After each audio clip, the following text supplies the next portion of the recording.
প্রিয় দর্শক, আজকের আমি আপনাদের সামনে দুটো গুরুত্বপূর্ণ ভিডিও দেখাবো। এই দুটো ভিডিও কলকাতার সাংবাদিকদের। আপনারা এই দুটো ভিডিওকে ভালোভাবে একটু লক্ষ্য করুন, কি কথা বলছে দেখুন। বলি, ভারত সরকার এই যে শিলিগুড়ি করিডোরের যে অংশ, ওই অংশকে পশ্চিমবঙ্গ থেকে বিচ্ছিন্ন করে ভারতের সাথে যুক্ত করার কথা বলছেন। এই মূর্তি ও মন্দিরের ক্ষতি হলে রংপুর দখলে দেরি করবে না ভারত ভবিষ্যতে আরো কঠোর পদক্ষেপও নিতে পারে। ভারত হাত গুটিয়ে আর বসে থাকবে না, কারণ এই ভারত মোদির ভারত সেই পুরনো ভারত নয় যেখানে মেরেছ কলসির কানা, তাই বলি কি প্রেম দেব না, এই ভারত আর নেই।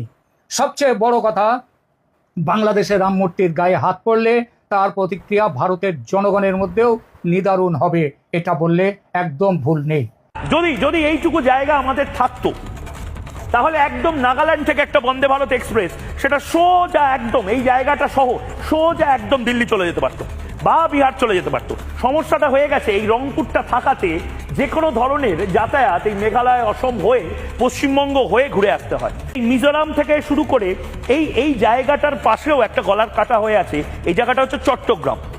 যদি এইটুকু জায়গা আমাদের থাকতো, তাহলে একদম নাগাল্যান্ড থেকে লক্ষ্য করেছেন যে তারা কি কথাগুলো বলেছে। অর্থাৎ সোজা কথায় যেটি বলা যায় যে শিলিগুড়ি যে করিডোর আছে, যাকে আমরা চিকেন নেক নামে পরিচিত, এবং এই চিকেন নেক দিয়ে কিন্তু ভারতের পূর্বাঞ্চলীয় 7টি রাজ্যে তারা আসা যাওয়া করে।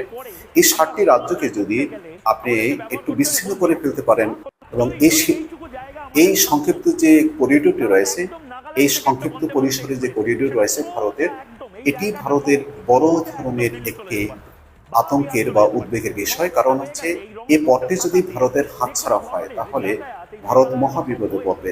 কিন্তু বাংলাদেশের মাধ্যমে কিন্তু সেটা সম্ভব আদৌ না।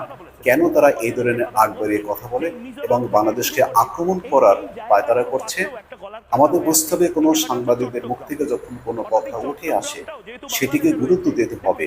কারণ ভারতের অভ্যন্তরীণভাবে যে বিষয়গুলো চর্চা হয় এবং ভারতের অভ্যন্তরীণ রাজনীতির মধ্যে যে বিষয়গুলো ঘুরপাক খাচ্ছে এবং রাজনীতিবিদদের মধ্যে যে কথাগুলো সাধারণত উঠে আসে, সেই বিষয়গুলোকে সাংবাদিকরা হাইলাইট করে এবং তারই কিন্তু প্রমাণ আমরা দেখতে পাচ্ছি এই দুই সাংবাদিকদের মুখ থেকে। অর্থাৎ তারা কি কথা বলছে, সরাসরি তারা রংপুর, দিনাজপুর বিচ্ছিন্ন করে তারপর বাংলাদেশের এক অংশ ভারতের মধ্যে নিয়ে ফেলবে, তারপরে ভারতের বিশাল অঞ্চল জুড়ে তারা এই করিডোরকে আরো প্রসারিত করবে। এটি হচ্ছে ভারতের বড় ধরনের একটা ষড়যন্ত্র। এই ষড়যন্ত্রের হাত থেকে আমাদের অবশ্যই বাংলাদেশে রক্ষা করতে হবে এবং স্বাধীনতা ও সার্বভৌমত্বের পরিস্থিতি বাংলাদেশের সেনাবাহিনীর যে ছাড় দিবে না, এটা একদম নিশ্চিত। বাংলাদেশের সেনাবাহিনীর যত শক্তি আছে, যত সামর্থ্য আছে, সবগুলো তারা প্রয়োগ করবে আশা করি।